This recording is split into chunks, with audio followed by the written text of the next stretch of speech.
Hi, everyone, and welcome to Lurking for Legends, a live video cast where we talk with people from all walks of the publishing industry.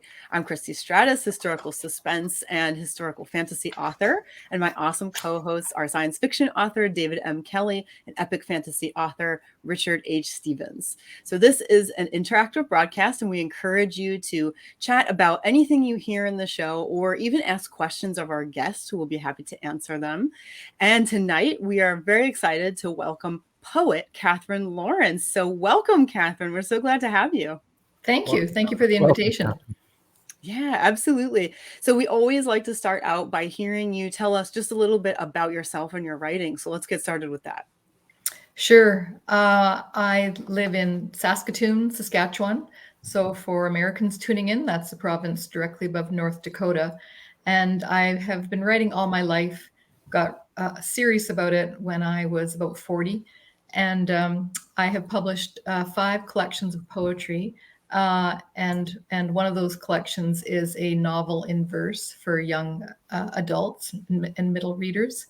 I don't understand anything that's going on in my world unless I'm writing about it. So that's what draws me to writing. And I write all the time, and I coach other writers, and I love writing. That's great. And when you say that you coach other writers, does that mean that you coach them in like things outside of poetry? You can coach people on other things as well, or is it like poetry focused? No, absolutely, Chrissy. I help memoirists, novelists, long fiction, short fiction, and of course, poetry. You know, a really good grounding in poetry spills over and helps all genres. Sure.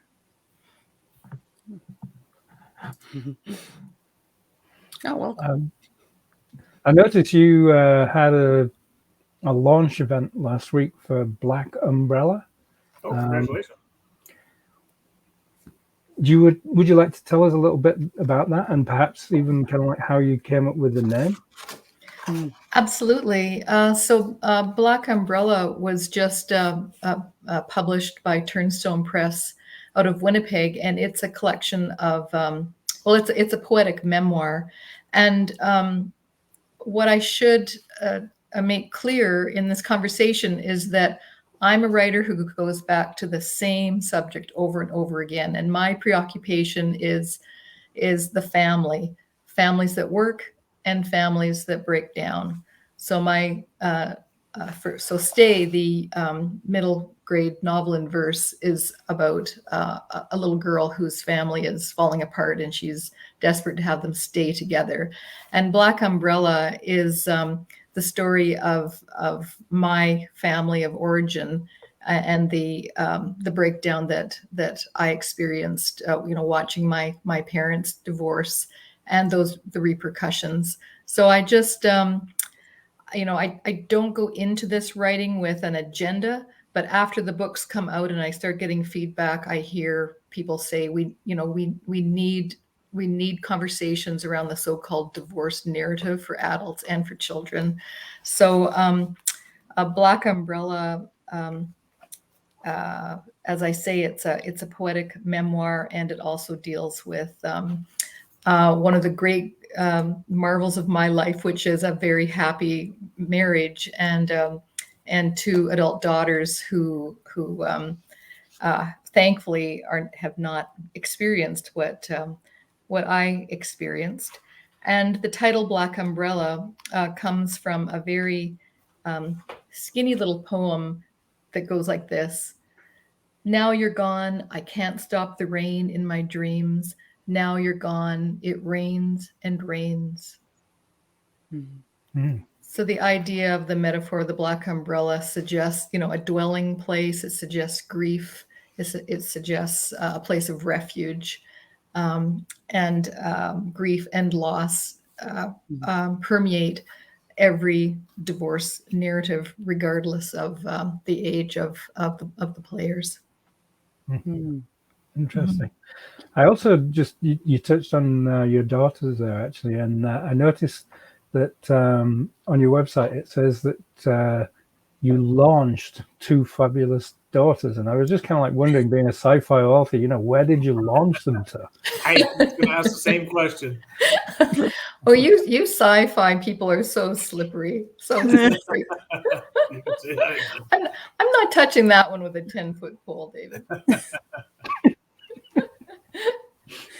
So, with Black Umbrella, it's very interesting with the topic that you've chosen. Are you intending this as sort of like a supportive type of book for those going through this, or are you intending it more as like if you haven't been through this, here's kind of a reflection of it? Like, what is your intention behind it?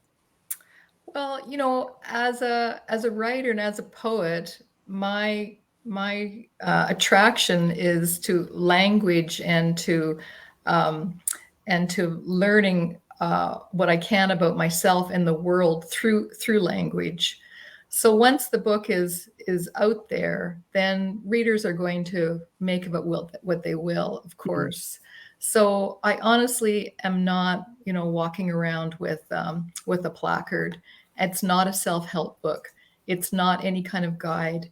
It's my honest response to the way divorce impacts children. I'm a gray-haired child, all of our lives. It's not a whiny book. It's not a book that sets out to blame. It's my story, and I think I'm learning from the feedback I'm getting is that it's a story that people want to hear. There's something always to be learned from somebody else's honest retelling. Sure. Yeah, it's a great point. Yeah. I think we have a question here. Yes, I just saw that. I almost bumped it out. Yes. So Hillary is saying, I noticed that you've won and been nominated for many prestigious awards. What has meant the most to you? Which has meant the most to you? Excuse me. Thank you, Hillary. It's a good question, and I'll say that I'm not motivated by awards. Of course, it's very, very gratifying when an award comes along. It certainly draws attention to the book. But just this morning, I had a fabulous conversation with my sister, who is a major character in Black Umbrella. And I refer to her as Little Sister. And she said to me that she can't put this book down and that it's bringing back all kinds of memories. And we had one of the most honest conversations about our shared memories. And I hung up from that phone conversation and I thought, if nothing else comes from this book, this is the greatest award I could possibly receive. Yeah. That's amazing. It's so funny because like with poetry, I don't know about you two, Richard and David, but whenever I hear somebody refer to like characters in poetry, it sounds, different to me than it does in fiction. Like for some reason, I don't expect in poetry to have characters. It may be that I've read a lot of poetry that doesn't happen to include like characters, Right. And so like for me, hearing that, even though I've written poetry, I never really thought, even when I included like a character who didn't have a name, I didn't think of them as a character. It's sort of like you almost think of them as just, I don't even know how to describe it. Actually, it's like a nameless thing in your head. I So know. that's really cool to hear you talk like that. Yeah, I hear what you're saying, Christy. I do. I think it's the way that poetry was taught. All those dead white guys. but contemporary poetry is full of story, and certainly when I was putting together this manuscript for Black Umbrella, I was casting it as a novel. I was looking for the story arc, and I was looking for tension and writing with tension and there's dialogue and detail and that the line of desire running through every poem and the whole collection. The novel in verse is very deliberately put together as one poem speaks to the next to the next to the next, multiple voices and definite characters. So, poetry is as plastic as our brains. Poetry just keeps responding to their language and to our culture. Poetry is absolutely everywhere. It's all around us. That's beautiful. Yeah, so one of the questions we normally ask our authors, and both are authors too, are you a pantser or a planner now, or a plotter? And so with your book, like to me, I'm not a poet, but to me, a poem comes to the poet as an inspiration. You see something, you feel something deeply or whatever, and all of a sudden you got to get it down in words. You're actually writing like a novel through poetry. So it's good, like you say, one poem leads into the next. So do you actually plot all these poems down, or do you just derive an inspiration from the one you wrote before? How does that work? This is a great conversation. I don't believe in inspiration. I just don't believe in it. This is what I do. This is my job. This is my work. So my job is to sit down and write. If I sat around waiting for inspiration to hit, I'd never write anything. So I'm just always listening and reading and on the lookout and for language, and I've always got my themes and my characters in mind. So I'm writing into a body of work thematically, and then when I have lots and lots of pages, then I'll start, I'll spread them all out on the floor, and then I'll start to look for gaps, and I'll start to see, how it's all coming together. So I'm probably, in the language of fiction writers, I'm motivated and driven by character, not plot. If I take it right down to the granular level, speaking as a poet, then I'm motivated by the language of those characters and those situations, and I'm mining for detail. I'm all about the specific telling detail. That's interesting. I'm a member. We talked before we went on air that I'm a member of a critique group, and most of the people in this critique group are poets.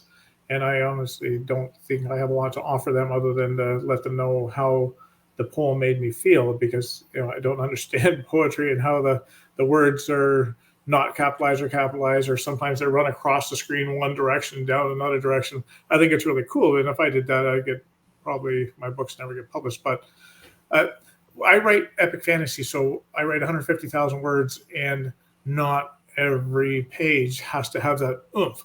And when I think of poems, I think that every poem has that something that grabs you about it.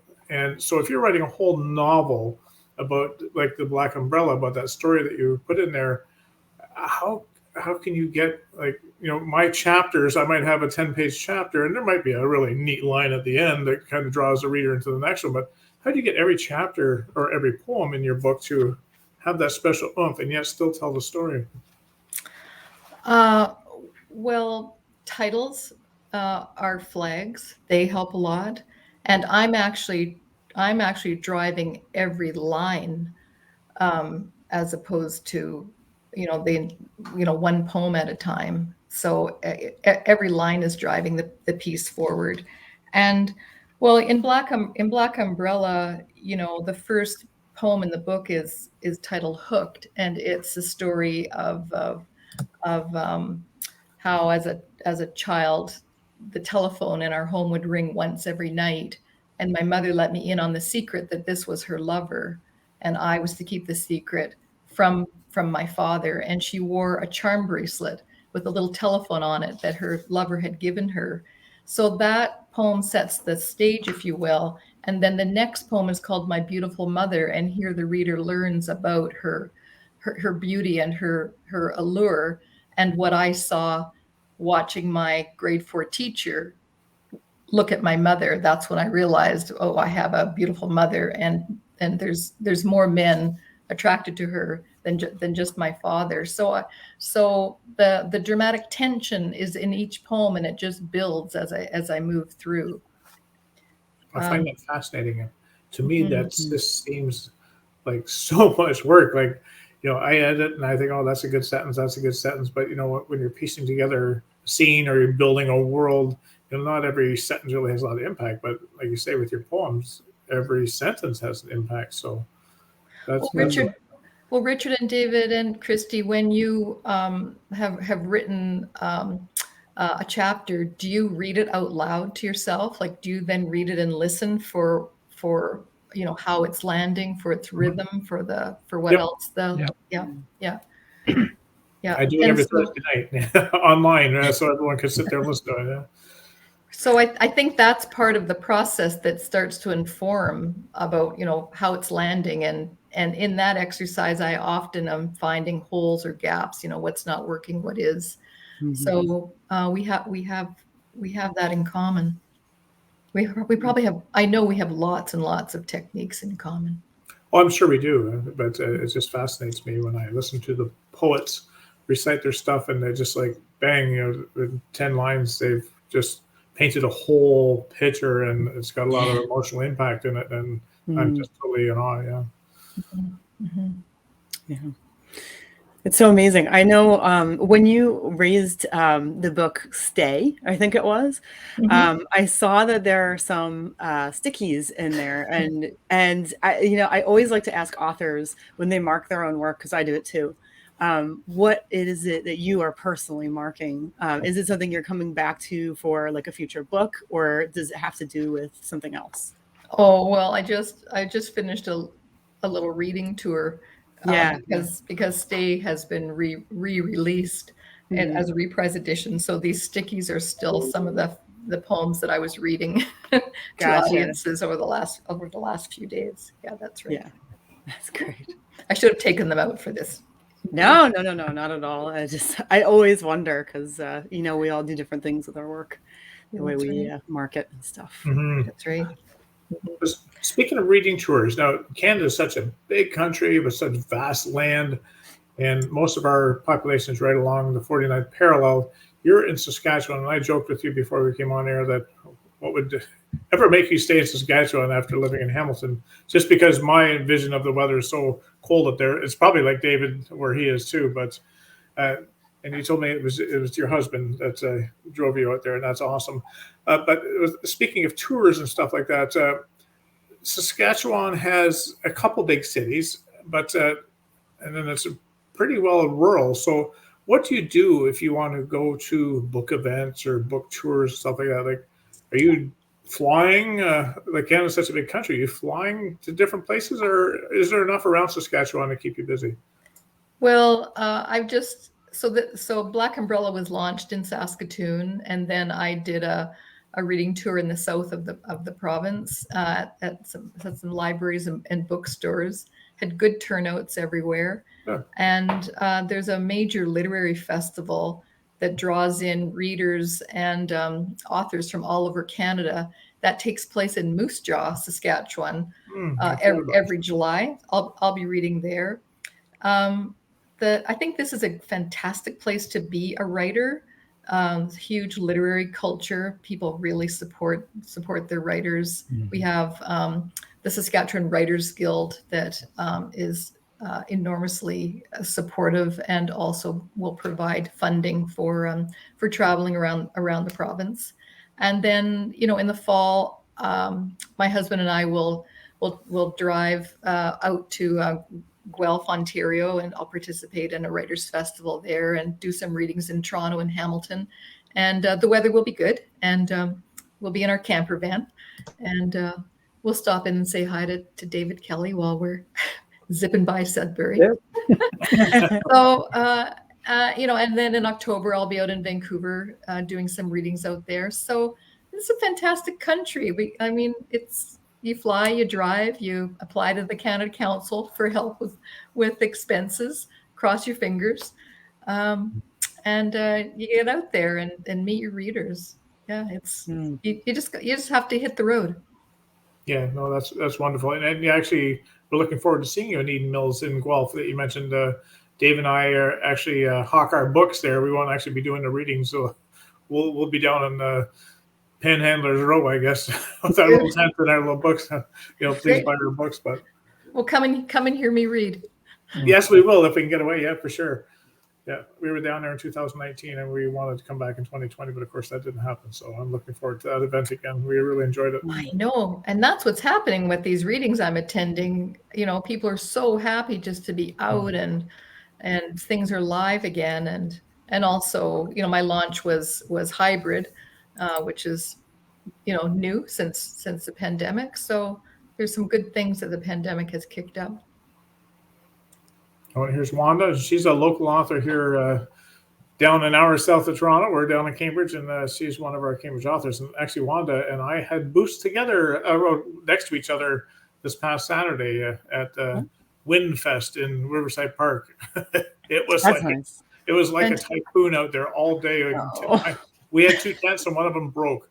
So, oh my God. Yeah, so it was myself, my wife, and my daughter, who is a children's author. All 3 of us are jammed in this one tent just to place to sell. So yeah, but it was a lot of fun, and Wanda was there. But Wanda's got a question here as well. It says, on the business side of being an author, can you tell us a little bit about your experience with, I'm going to say this wrong, Koto Books going into bankruptcy? How did this affect you in your book availability?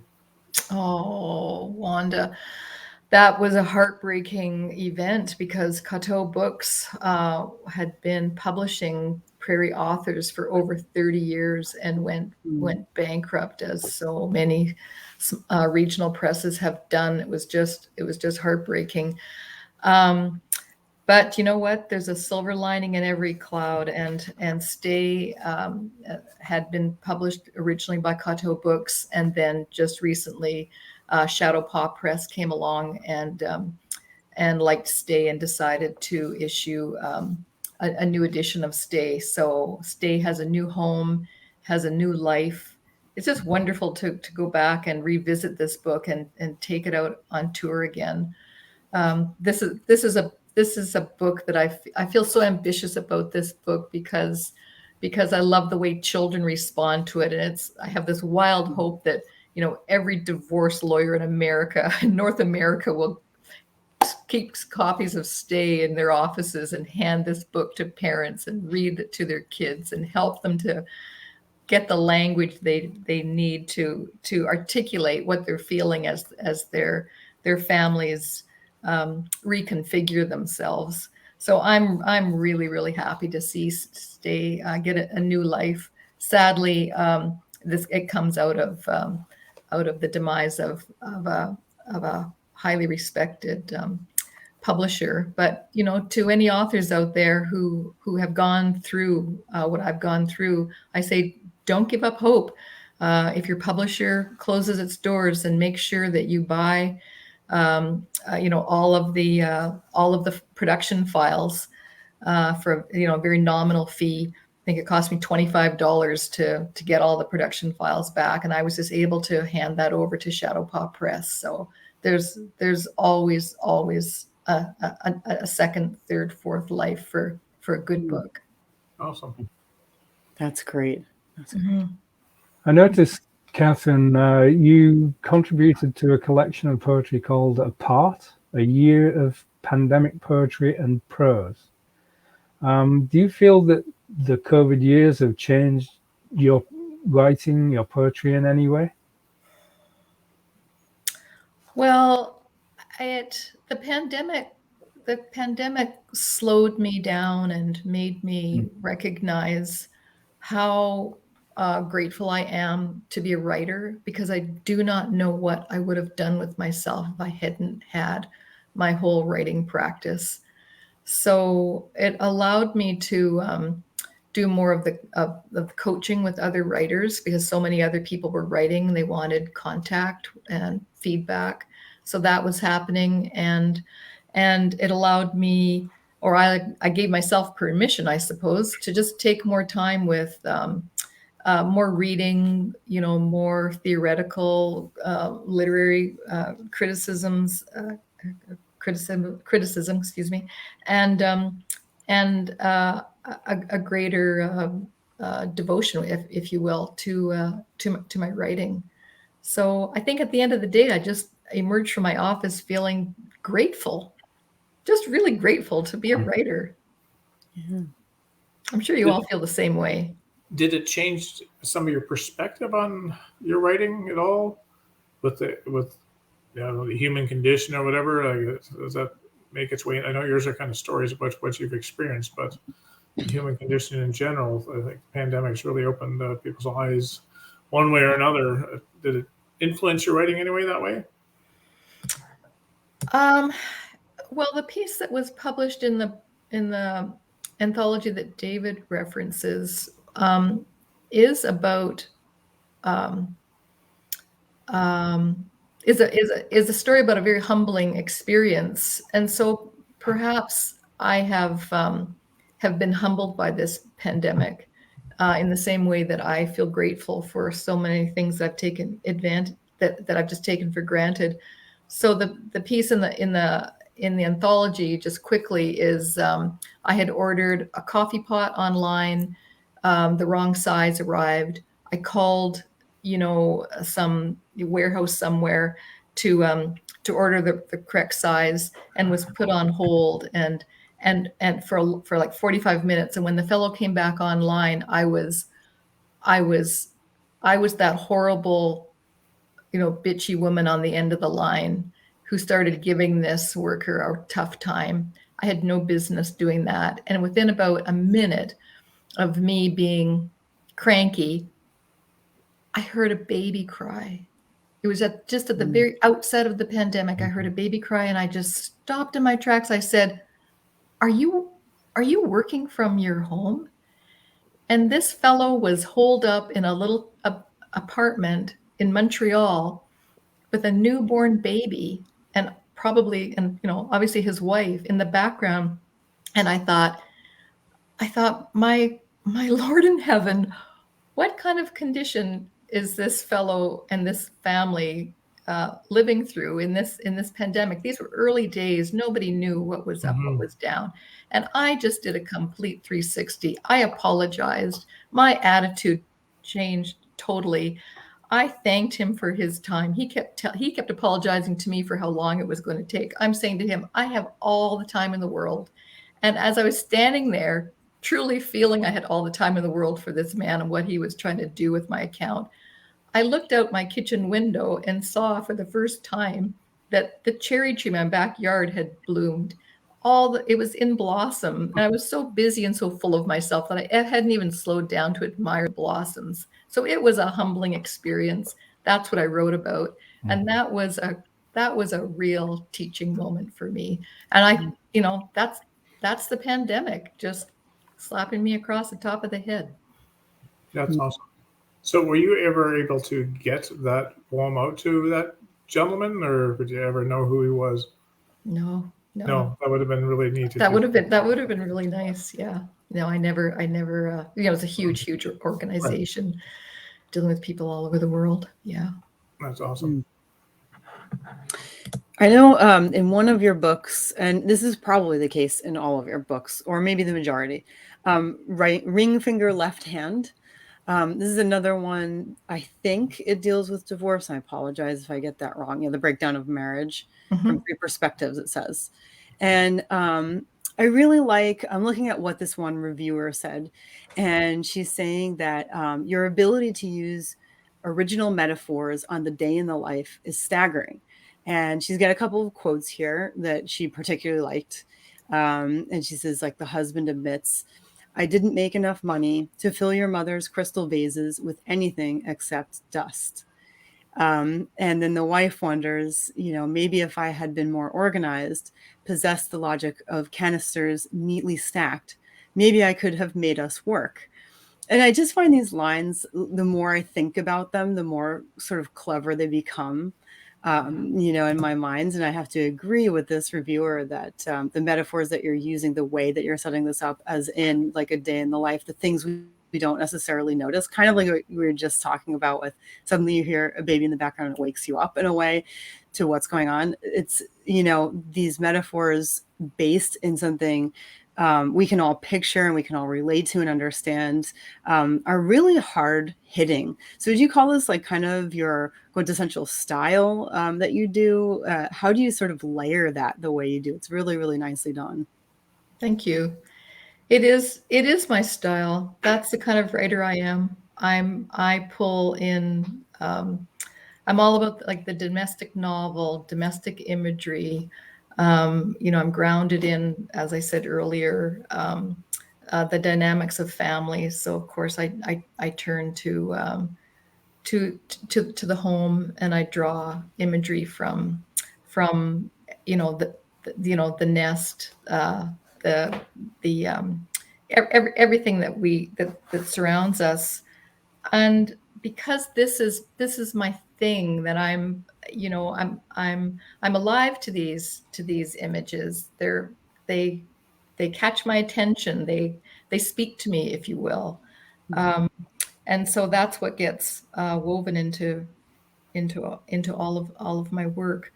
I'm sure David and Richard would have their own storehouse of personal imagery that just repeats or comes back into the worlds that they create.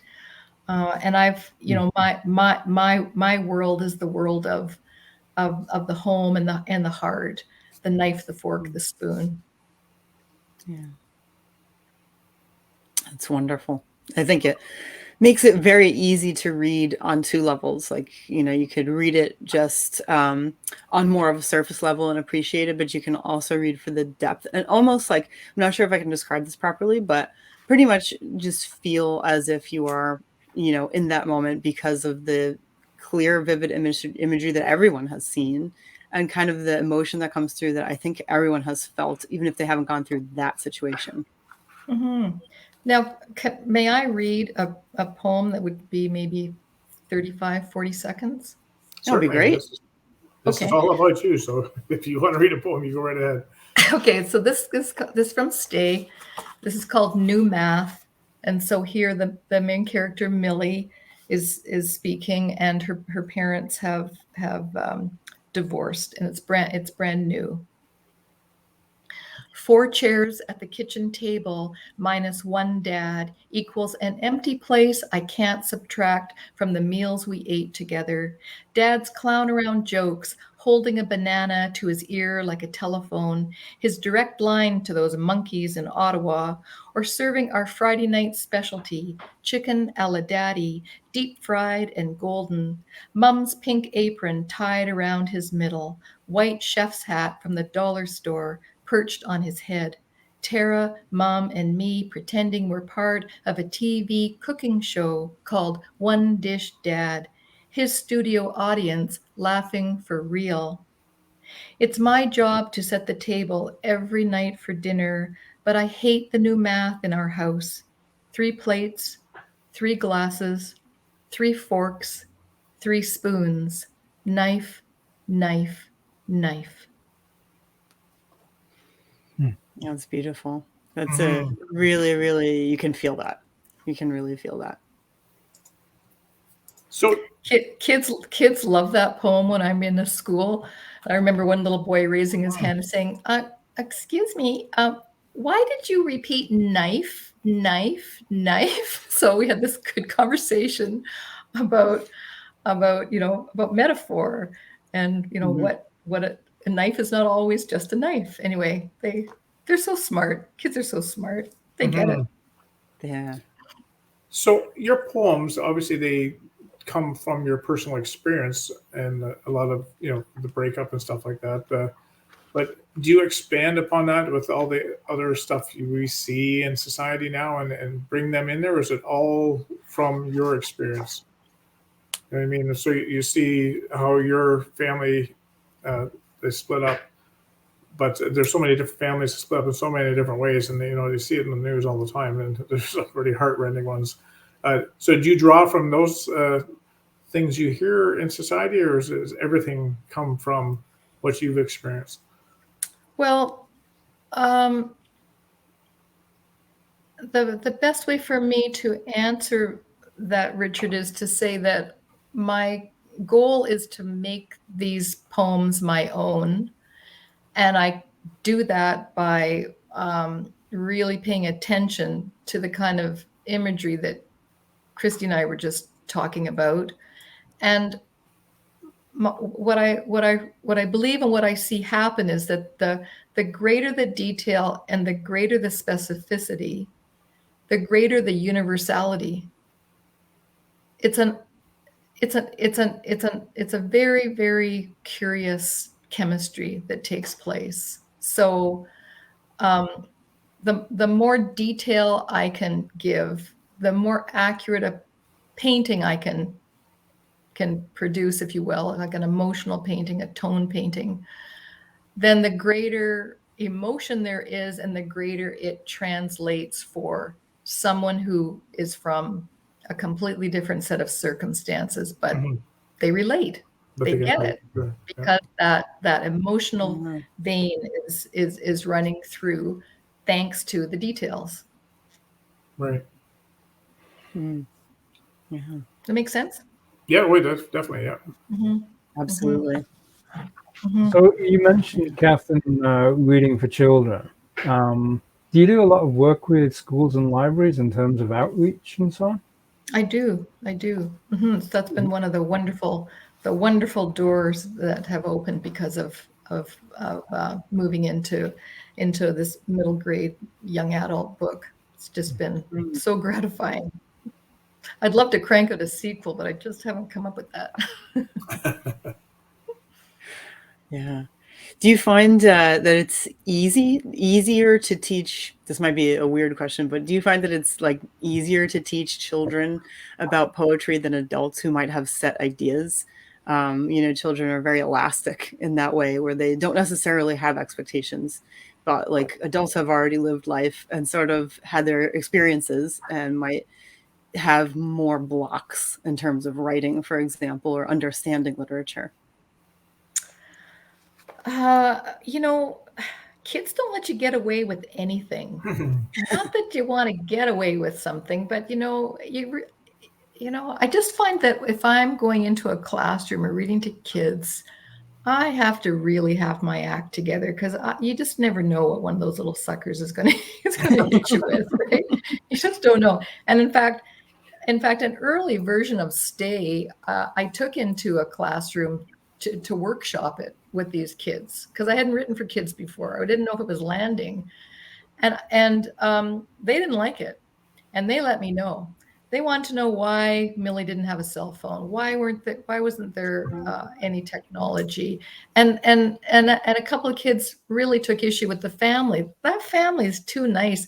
Why do the sisters get along?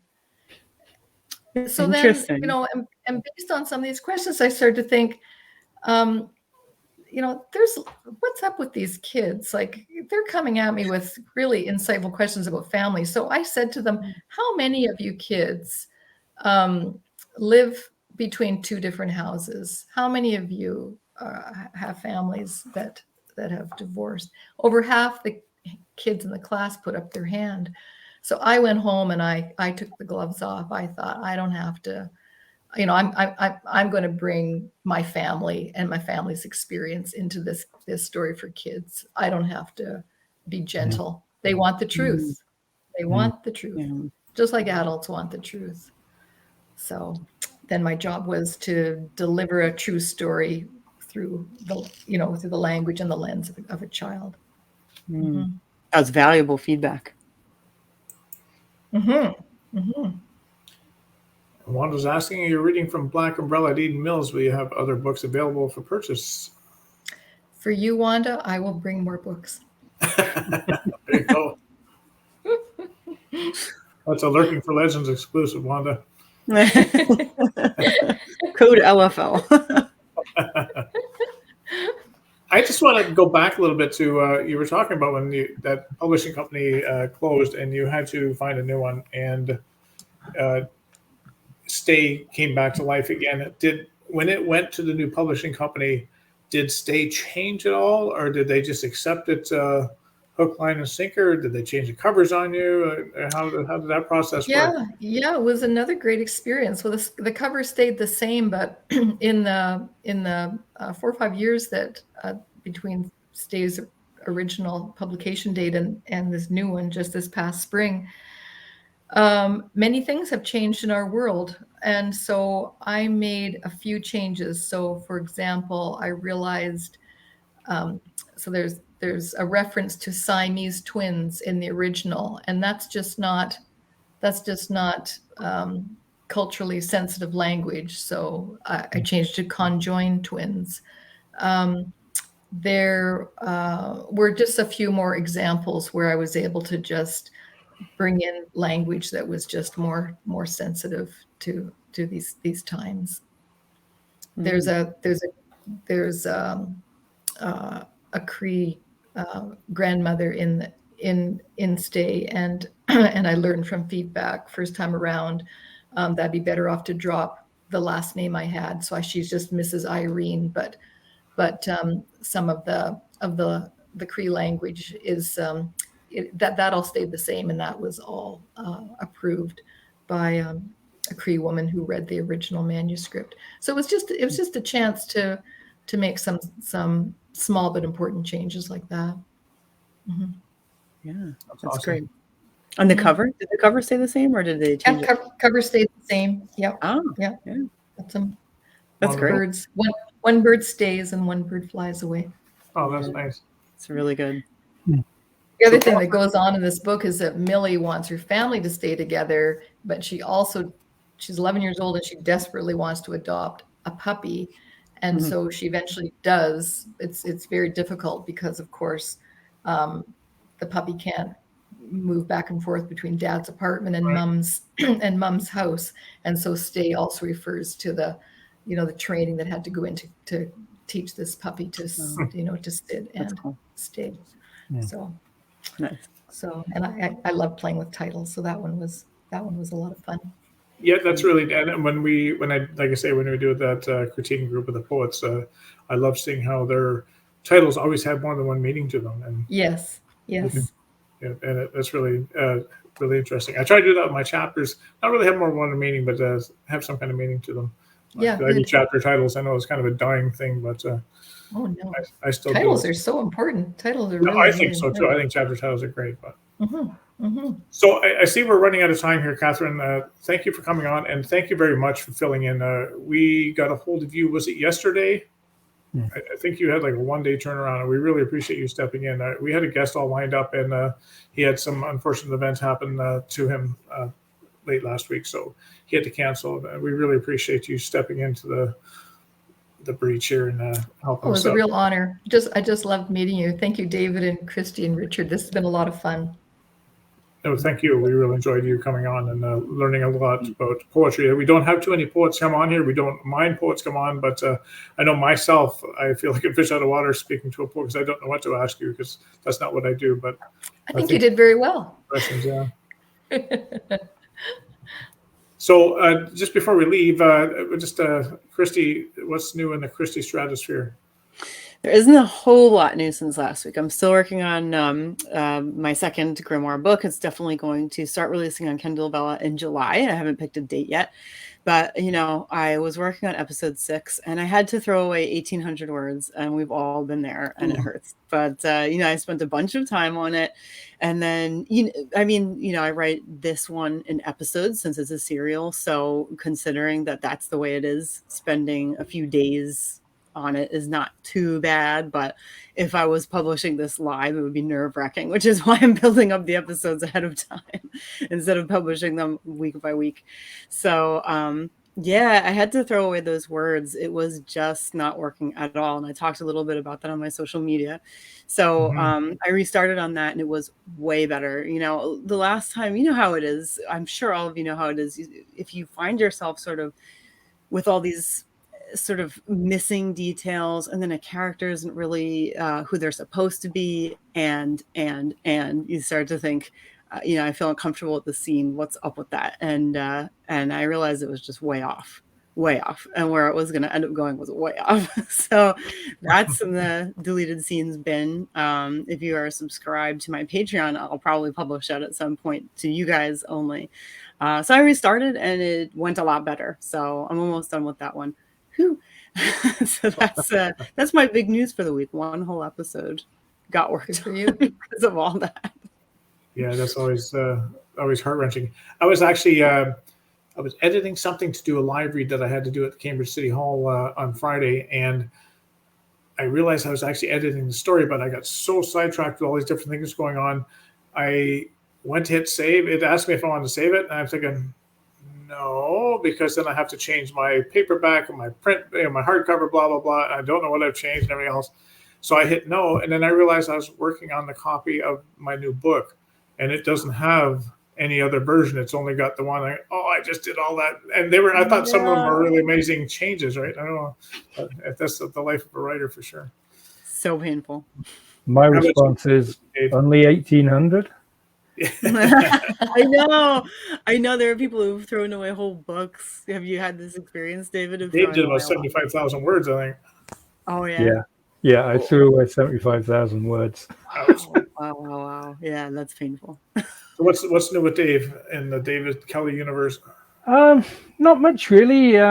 Trying to recover from all of the build-up to getting the new novel out, and so that's kind of like done. And as I usually do, I just try to get back to writing the next one as soon as possible. So that's what I'm doing now, working on book 3 of the Logan's World series. So nice, awesome. So myself, I've been invited to a local Toastmasters club to do a live read this Thursday from one of my books, and on Friday I travel to Toronto to pick up another 350 books. And then on Saturday, I'll be signing books at the Forest City Comic Con in London, Ontario, which, by the way, is where I first met Dave in person. We traveled down. I met Dave online because he helped me out so much, and he said he was going to be at Forest City Comic Con, and I think that was 2017. And we drove down to see you and your wife, and we met you in person there. I thought it was really cool because I'd never been to an event ever in my life, and to see you, like I saw this real author sitting there signing books. Yeah, a real author. It was such a daunting experience. It was because I didn't consider myself a real author at the time. And it was just so neat to actually see an author signing books and everything else. I was, wow, that's awesome. So anyway, I'm going to be returning to the scene of the crime on Saturday. And I'm sorry, Catherine, I always ask the guests, and I forgot to ask you, what's next with Katherine Lawrence? As far as, have you got something? I know you just released something recently. What's next on your agenda? Mm-hmm. Well, I'm working on a series of creative nonfiction essays on the topic of ambivalent motherhood.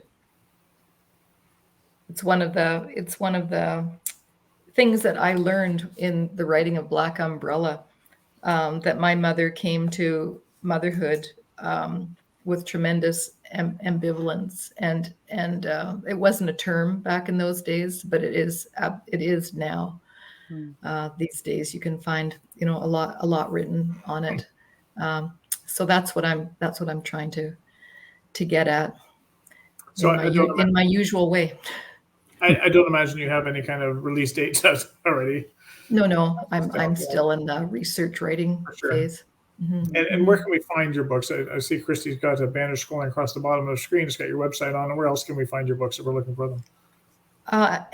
Any good local independent bookstore will order them for you from this from Turnstone Press and this from Shadowpaw Press. But just go to your local bookstore and your libraries.